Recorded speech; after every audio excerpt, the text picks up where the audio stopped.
Speaker. I call the Honourable Minister Simon Bridges. Mr. Speaker, it is a tremendous privilege to be speaking in election year in this debate on the Prime Minister's statement. And interesting, of course, to follow Materia Ture, who's outlined her schools policy for the Green Party. Well, good news for Materia Ture, we're already doing most of it. We're actually already doing it. The only difference I could detect between what we are doing on the ground today in New Zealand in low decile schools and what she proposes is that somehow she says, well, but we'll throw more money at it and we'll do that without targeting it in any sort of a way, and somehow that ill-disciplined kind of approach means, well, we care more in the Green Party. We care more. Well, no, they don't, Mr. Speaker. This side of the House cares passionately about children and our future in this country, and we've seen that with recent announcements made by the Prime Minister this year. And what a great start to the year the Prime Minister and the New Zealand National Party, being our privilege to be in the government of this country, has had.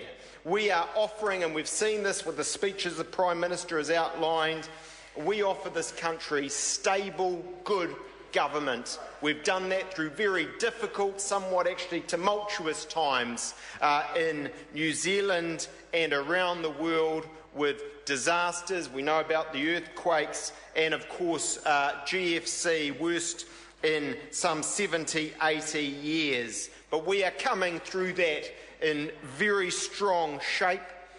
No one would say we're entirely out of the woods, that things couldn't go back with the wrong governmental policies, with the sort of ill-disciplined approach actually we've heard about from Materia Ture. But we are on the right track in this country, Mr. Speaker. The Prime Minister's talked about our options, our several options for coalition or certain agreements after the election. On the basis that actually what New Zealanders want this year, given the maturation of our system of MMP, is some straight, matter-of-fact transparency about who we can work with, who we prefer to work with, and who we can't, because their policies are on the far left and are incommensurate with the kind of New Zealand we are creating day by day, month by month in government. And of course, to give the lie really to Materia Ture's speech was the Prime Minister's announcement last week on education, on training and retaining with $359 more well spent our teachers, rewarding the best and doing a great job there, and by so doing ensuring higher attainment of our children so that they have a brighter future in this country. And of course, what we've heard from opposition parties who actually didn't have any criticism of substance in the policy. Frankly, as far as I can see, they think it's good policy, but they couldn't bring themselves to say that as, yeah, but poverty is increasing. Well, Mr. Speaker, it doesn't matter how often they say that. It is not increasing. Inequality in this country is not increasing. That's what independent people in MSD have made clear, Mr. Speaker. It may arguably be diminishing.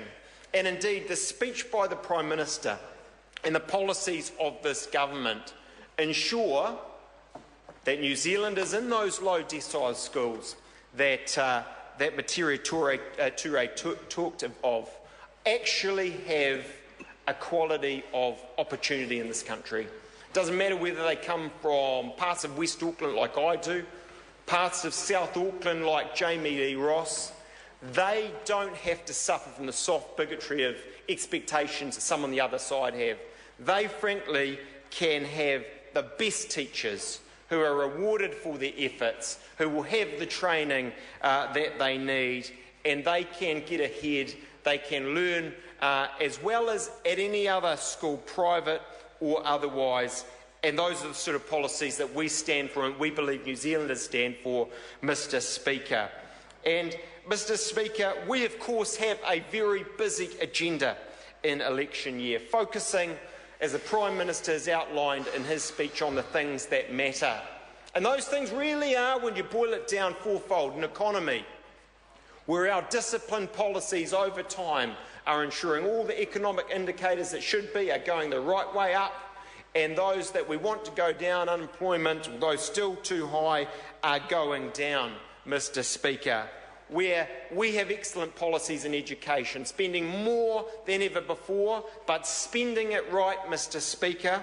National standards so we understand where children are at, and now policies aimed at probably the most important thing in schools, the quality of teaching that is provided. A healthcare system that focuses on results, Mr. Speaker. Some 30,000, I think it is, more elective surgeries in hospitals around this country a year because of this government and the magnificent job Tony Ryler is doing. I see it in my electorate. When I first came into office, Mr. Speaker, 2008, as a slightly slimmer, no grey hairs, backbench member of Parliament, I would see people every week who had issues with elective surgeries and delays.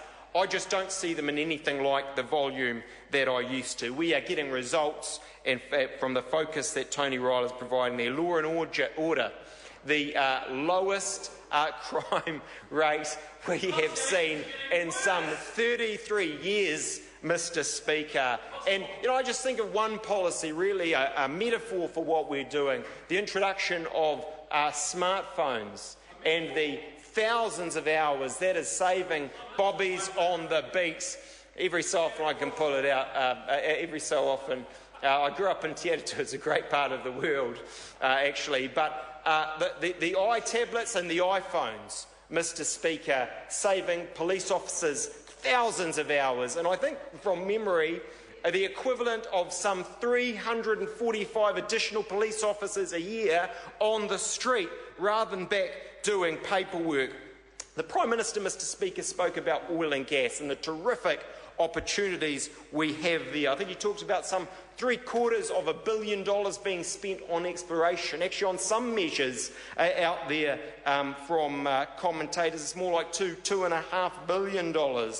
But contrary, actually, to what the Green Party says, we're not all about non-renewables, Mr. Speaker. I'm just as excited about our renewables opportunities, and we are focusing on all of these things, exploring all of our opportunities. It's not an either-or like the Green Party think. We can explore all of those things. We are, I think, at the moment, third in the world for renewables for our electricity system, Mr. Speaker. We look at Germany, 23% renewables, despite spending, I think, trillions of dollars, Mr. Speaker. And actually, last year, through perverse policy outcomes, more coal being used than before. So, Mr. Speaker, we have a great system. It is renewables, folks. We have a target of 90%. I believe, actually, we can reach that. We're investing in bioenergy and many things. We have a balanced, mixed approach. The Greens couldn't be more wrong, Mr. Speaker. And of course, we've seen from the Labour Party that they now support oil and gas while saying, but it has to be at world best practice. Well, let me tell the Labour Party, we have done that. We've gone from the Wild West, actually, that the Labour Party had when they were drilling through their time in office under Prime Minister Alan Clark, to now a much more regulated regime. It's a great thing to see. I'm excited about 2014, Mr. Speaker. Bring on the election. I call the honourable member Andrew Williams. Thank you.